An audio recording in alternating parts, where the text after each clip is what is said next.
कहानी ब्रेन नाम की एक लड़की की है जो अपने घर में बिल्कुल अकेली रहती थी। इसका घर टाउन से बाहर होता है। ब्रेन की मॉम की मौत के बाद इसका इस दुनिया में कोई भी नहीं था, तो इसलिए ये अकेले ही रहा करती थी। उसकी मॉम का एक सपना था टाउन का मॉडल बनाने का, जो कि ब्रेन अब उसे पूरा करना चाहती थी। उसने अपने टाउन का पूरा मॉडल तैयार किया था, जैसे ये वक्त के साथ साथ ठीक भी करती रहती और कुछ तब्दीलियाँ भी। ब्रेन अपना गुजारा करने के लिए कपड़े सिया करती थी। एक दिन जब कपड़े सीने के बाद उन्हें देने जा रही थी तो उसे अपने घर के बाहर अजीब सा दायरा बना हुआ दिखाई देता है, जिसे वो पानी से मिटाने की कोशिश भी करती है मगर नहीं कर पाती। अब खैर वो गाड़ी चलाकर टाउन की तरफ निकल जाती है। रास्ते में उसे एक लड़का मिलता है जिसे वो पसंद किया करती थी, मगर जब वो गाड़ी रोककर उसकी तरफ देखती है वो लड़का वहाँ से चला गया था। यहाँ पर हमें पता चलता है कि टाउन के लोग ब्रेन को बिल्कुल भी पसंद नहीं करते थे, इसलिए उसका घर टाउन से बाहर था। आखिर ऐसी क्या वजह थी जिसका पता हमें आगे जाकर चलेगा। ब्रेन भी यहाँ पर आना तो नहीं चाहती थी, मगर टाउन में आना उसकी मजबूरी थी, क्योंकि यहाँ के कब्रिस्तान में उसकी मॉम दफन थी। इसलिए हर बार वो अपनी मॉम की कब्र पर लाजमी जाती। तभी जब ये उधर जाती है तो उधर भी बहुत से लोग थे। ब्रेन जब उन्हें हाय बोलती है तो कोई भी बेचारी का जवाब नहीं देता, सभी उसे इग्नोर कर रहे थे, मतलब कोई भी उस पर तवज्जो नहीं देता। अब रास्ते में जाते हुए इसे अपनी बचपन की दोस्त मॉड के मॉम डैड दिखाई देते हैं, जिन्हें देखकर ये छुप जाती है। यहाँ पर ये बात तो साफ थी कि इसका टाउन में आना बिल्कुल मना था। ब्रेन खुद अकेली नहीं रहना चाहती थी, बल्कि ये उसकी मजबूरी थी। अब वो घर आकर अपनी बचपन की दोस्त मॉड को खत लिखती है। तभी उसके घर पोस्टमैन डाकिया आता है, जो एक बॉक्स देने आया था जिसमें एक छोटा सा स्कूल था जो इसने अपने टाउन के मॉडल के लिए मंगवाया था। वो स्कूल को अपने मॉडल में रखकर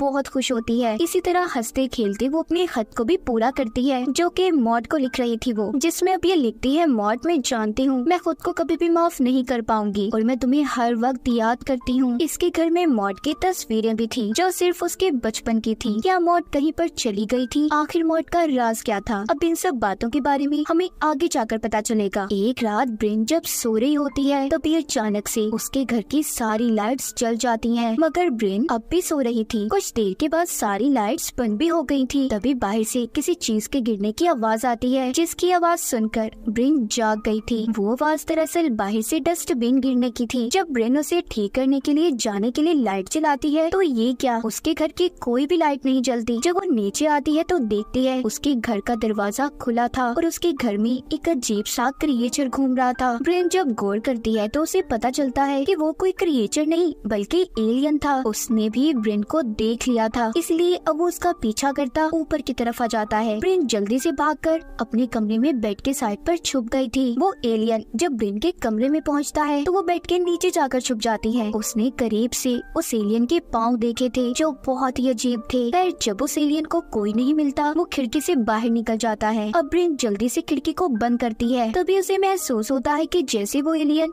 उसकी छत पर चल रहा हो, इसलिए वो अब जल्दी से नीचे जाकर अपने दरवाजे को भी बंद कर लेती है। तभी उसके घर की सारी लाइट्स जलने बुझने लगती हैं। जितनी भी इलेक्ट्रॉनिक डिवाइसेस थी वो भी खुद ब खुद चल रही थी। ये सब देखकर ब्रेन पुलिस को कॉल करती है, मगर उसका फोन भी काम नहीं कर रहा था। फोन की भी वही हालत थी जो उसके फ्रिज की थी। दरअसल सब चीजों को वो एलियन ही कंट्रोल कर रहा था। ब्रेन डरकर कोने में जाकर बैठ जाती है। तभी उसके करीब वो एलियन आता है। यहाँ पर ब्रेन ने एलियन के चेहरे को गौर से देखा था, जिसे देखकर वो डर जाती है और उस एलियन को धक्का देकर अपने कमरे की तरफ भागती है। तभी एकदम से घर के दरवाजे में धमाका होता है जो ब्रेन को आकर लगा था। ये सब कुछ भी एलियन नहीं किया था, वो बिना हाथ लगाए उसके घर की हर चीज को कंट्रोल कर रहा था। अब जब ब्रेन टाउन के मॉडल की तरफ जा रही थी तो एलियन उस टेबल को भी गिरा देता है। तभी ब्रेन के हाथ में टेबल की टूटी हुई लकड़ी आती है। यहाँ पर एलियन जब ब्रेन को पकड़ने की कोशिश कर रहा था तो ब्रेन उस लकड़ी के टुकड़े को एलियन के सर में मार देती है, जिससे उस एलियन की वहीं पर मौत हो गई थी। ये देखकर ब्रेन बहुत ज्यादा डर जाती है और सारी रात उस एलियन की लाश के आगे बैठकर गुजार देती है। जब सुबह होती है तो ब्रेन एलियन की लाश पर चादर ढकती है और पुलिस को भी कॉल करती है, मगर उसका फोन डेड था। फोन के साथ साथ घर की सारी इलेक्ट्रॉनिक डिवाइसेस भी खराब हो चुकी थी। इसका मतलब ये सब उस एलियन के मरने की वजह से हुआ था, क्योंकि सब कुछ वो कंट्रोल कर रहा था। ये देखकर ब्रेन अब यहाँ से जाने लगती है, मगर उसकी गाड़ी भी डेड थी। अब वो सोचती है कि उसे क्या करना चाहिए। तभी उसकी नजर अपने सर पर जाती है जहाँ से खून बह रहा था। अब वो जल्दी से नहाने जाती है और तैयार होकर अपने अंदर आने वाले रास्ते के आगे एक सोफा लगाकर बंद कर देती है। दरअसल कल रात एलियन से लड़ाई के दौरान इसका दरवाजा एलियन ने ब्लास्ट कर दिया था। उसने सोफा तो लगा दिया मगर इसका कोई फायदा नहीं था। खैर फिर भी अब वो साइकिल लेकर टाउन की तरफ जाती है, जहाँ पर वो पोस्टमैन की वैन को देखती है। उसका भी बुरा हाल था, यहाँ तक कि जिस लड़की को ब्रिन पसंद करती थी उसका घर भी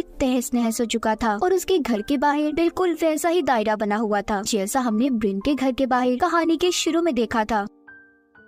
इसके बाद वो जल्दी से पुलिस स्टेशन जाती है, जहाँ पर मॉड के मॉम डैड थे। मॉड की मॉम उसके मुंह पर थूक देती है। इस बात को देखकर ये अंदाजा तो हो गया होगा कि मॉड के घर वाले उससे कितनी नफरत करते थे। ब्रिन इस बात को समझ चुकी थी कि उसे टाउन से कोई मदद नहीं मिलने वाली, इसीलिए वो रोते हुई अपने घर वापस जाती है। मगर रास्ते में उसकी तबीयत खराब हो रही थी, उसे संभालने वाला भी कोई नहीं होता। ब्रिन को ये समझ आ गई थी कि उसका इस टाउन में कोई भी नहीं है और उसका घर तो एलियन के हमले से तबाह हो गया। इसलिए जब वो अपने सामने से गुजरती हुई बस को देखती है, उसने यहाँ से जाने का फैसला कर लिया था कि इस टाउन को छोड़कर वो हमेशा हमेशा के लिए चली जाएगी। तभी हम देख पाते हैं टाउन के सभी घरों के सामने वो ही एक गोल दायरा था जो हमने ब्रिन के घर के बाहर कहानी के शुरू में देखा। मतलब यहाँ पर भी एलियन का हमला होने वाला था। वो दायरा एलियंस ने ही बनाया था। तभी बस में बैठे ब्रिन पर पोस्टमैन हमला कर देता है। दरअसल वो एलियन के कंट्रोल में था। उसके गले में कोई ऐसी चीज थी जिससे एलियन का इंसानों पर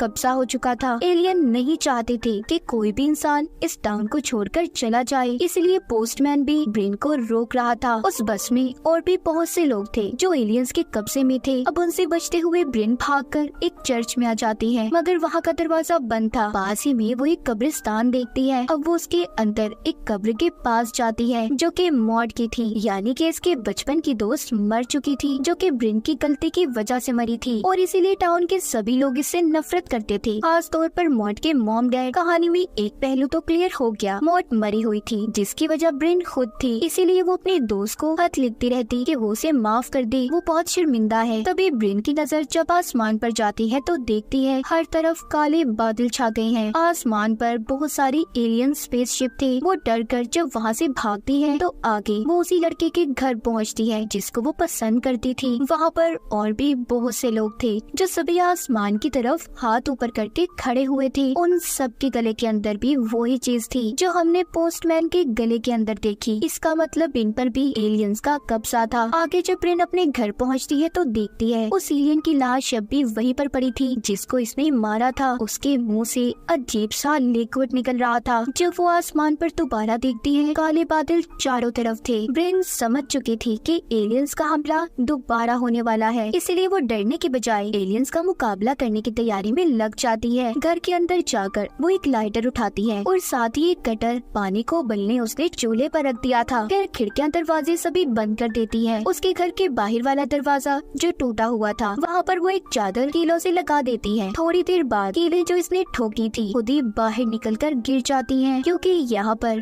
अब एलियंस आ चुके थे। सबसे पहले वो अपने साथी एलियन की लाश को खींचते हैं जिसे ब्रिन ने मार दिया था। ये देखकर ब्रिन घर के बेसमेंट में जाकर छुप जाती है। तभी एक दूसरा एलियन इसके घर में दाखिल होकर इसके पास बेसमेंट में आ गया था। वो उस एलियन को कैंची उठाकर मारना चाहती थी, लेकिन उसके अंदर जो ताकत थी वो हर चीज को अपनी तरफ खींच सकता था, इसीलिए वो कैंची को भी खींच लेता है। ब्रिन के हाथ में मॉड और उसकी जो तस्वीर थी उसे भी एलियन ने अपनी तरफ खींच लिया था और उसे बहुत ही गौर से देख रहा होता है। इसी बात का फायदा उठाकर ब्रिन वहाँ से भाग गई थी और वापिस ऊपर आ जाती है। तभी ऊपर उसे एक छोटा एलियन दिखाई देता है। था तो वो छोटा मगर उसके हाथ बहुत लंबे थे। वो ब्रिन को अपने हाथों से पकड़ने की कोशिश कर रहा था। ब्रिन उससे अपने आप को छुड़वाती है और खोलता पानी जो इसने उबलने रखा था उस छोटे एलियन पर डाल देती है, मगर उस एलियन को इससे कुछ भी नहीं हुआ था। अब ब्रिन अपने बाथरूम में छुप गई थी, लेकिन वो एलियन इतना तेज था बाथरूम के दरवाजे को भी अपने हाथों से चीर फाड़ कर देता है। तभी ब्रिन अब खिड़की के रास्ते वहाँ से भागने की कोशिश करती है। जल्दी से एलियन ने उसकी टांगों को पकड़ लिया था। ब्रिन झाड़ू उठाकर उस एलियन को मारती है।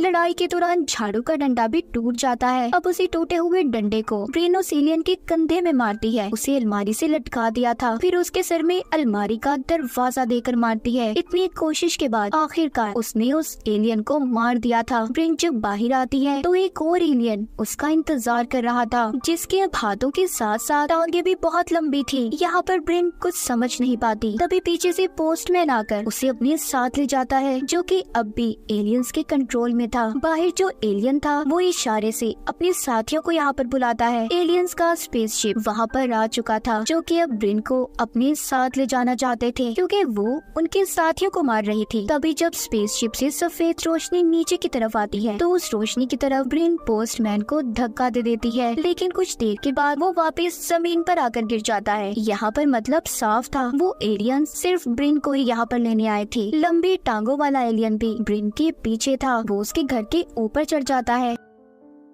तभी जल्दी से ब्रिन अपनी गाड़ी में जाकर छुप गई थी, लेकिन एलियन वहाँ पर भी आ चुका था। ब्रिन जल्दी से गाड़ी से बाहर आती है और उस एलियन को गाड़ी में ही बंद करके उस पर जलता हुआ लाइटर छोड़ देती है, जिससे गाड़ी में बहुत बड़ा धमाका होता है। वो एलियन भी ब्लास्ट होने की वजह से मर गया था, मगर अब भी एलियंस के स्पेसशिप से निकलने वाली सफेद रोशनी ब्रिन का पीछा कर रही थी। वो भागते हुए अपने घर के अंदर आ जाती है। तभी उसे अंदर एक और एलियन मिलता है जो पहले बेसमेंट में इसके पीछे आया था, जो उसे मारने की बजाय उसकी तस्वीरों को गौर से देख रहा था। तभी पीछे से ब्रिन उस एलियन पर हमला करने का सोचती है, लेकिन एलियन को इस बारे में पता चल चुका था, इसलिए वो ब्रिन पर हमला करके उसे दूर फेंकता है। और अब एक लाल रोशनी ब्रिन के घर के अंदर आती है, जिसने उसे फ्रीज कर दिया था, यानी कि वो वहाँ पर जम गई थी। अब एलियन उसके पास आता है और अपने मुंह से अजीब सी चीज निकालता है। दरअसल ये पैरासाइट की तरह काम करता था। इन एलियंस का ये एक हथियार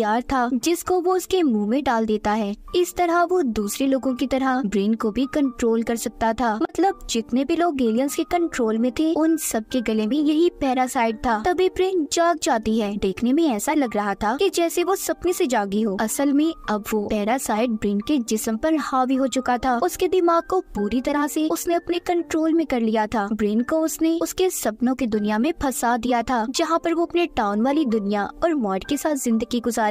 जब वो अपने सामने मॉड को देखती है तो उससे सॉरी करती है कि वो उसे माफ कर दे। तभी यहाँ पर ब्रेन को ये बात समझ आती है कि ये सिर्फ उसका एक सपना है। असलियत में तो उसकी दोस्त मॉड मर चुकी है, इसीलिए वो अपने हलक में हाथ डालकर उस पैरासाइट को निकाल देती है जो उस एलियन ने उसके गले में डाला था। ऐसा करते ही वो अपनी असल दुनिया में होश में आ गई थी। अब जैसे ही वो उस पैरासाइट को जमीन पर गिराती है, उस पर ऊपर से ऑरेंज लाइट पड़ती है, जिससे उस पैरासाइट को एक नया जिस्म मिल रहा था जो कि ब्रेन का था। आसमान पर एलियंस के बहुत से स्पेसशिप थे, हर कोई अपना काम कर रहा था। यहाँ पर हमें उन स्पेसशिप से निकलने वाली रोशनियों के बारे में पता चलता है। सफेद रोशनी इंसानों को ऊपर खींचने के लिए थी, लाल फ्रीज करने के लिए, जबकि ऑरेंज एक नया जिस्म बनाने के लिए थी। अब जो उस पैरासाइट से एलियन ब्रेन बनी थी वो असल ब्रेन पर चाकू से हमला कर देती है, जिससे वो नीचे गिर जाती है। और तभी सफेद रोशनी उसे ऊपर स्पेसशिप में ले गई थी, जहाँ पर ढेर सारे एलियंस थे। वो उसके दिमाग पर उंगली रखकर उसकी यादों को जानना चाहते थे। इससे हमें भी यहाँ पर पता चलता है कि उसके साथ उसकी पुरानी जिंदगी में क्या हुआ था, सारा टाउन उससे नफरत क्यों करता था और उसकी दोस्त आखिर मरी कैसे थी। तो असल में हुआ कुछ यूँ था, बचपन में ब्रेन और मॉड का झगड़ा हो गया। मॉड ब्रेन को धक्का दे देती है, जिसके बदले में ब्रेन ने एक पत्थर उठाकर मॉड को मार दिया और उसकी मौके पर ही मौत हो गई। बड़ी ब्रेन अपने ख्यालों में छोटी ब्रेन को खत लिखने से भी बार बार मना करती थी, ताकि उसकी जिंदगी आगे बढ़ पाए, उसे पुरानी यादें याद न आए। सब कुछ जानने के बाद एलियंस ये फैसला करते हैं कि ब्रेन को वो उसकी दुनिया में वापस भेज देंगे। तभी वो उसे दोबारा नीचे फेंक देते हैं। वो वापस आकर अच्छा महसूस कर रही थी, उसने अपनी दुखी यादों को भुला दिया और एलियंस का मुकाबला किया। हम देखते हैं ब्रेन हंसी खुशी अपनी जिंदगी गुजार रही है। सारा टाउन अब उससे अच्छे से बात भी करता है। जिस लड़की को वो पसंद करती थी वो भी उसके साथ अब ठीक हो गया था। वो एक पार्टी में नाच रही होती है, उसके साथ एक लड़की भी थी। ब्रेन की जिंदगी बिल्कुल ऐसी थी जैसी उसने चाही। आसमान पर अब भी एलियन स्पेसशिप घूम रहे थे। ऐसा हो सकता है कि एलियंस का अभी भी पूरे टाउन पर कंट्रोल हो और उन्होंने ब्रेन की यादों को जानने के बाद उसके मुताबिक सब कुछ ठीक कर दिया, क्योंकि ब्रेन ही इकलौती थी जिसने उन एलियंस का मुकाबला किया था। तो यहाँ पर फिल्म के नाम के मुताबिक कहानी भी क्लियर हो जाती है। No one will save you. यहाँ पर तुम्हें कोई नहीं बचाएगा, तुम्हें अपनी मदद खुद करनी है। ब्रेन को किसी ने भी नहीं बचाया था, टाउन के किसी इंसान ने उसकी मदद नहीं की। तभी मुसीबतों का उसने खुद मुकाबला किया और इसी के साथ इस फिल्म की कहानी भी यहीं पर खत्म हो जाती है।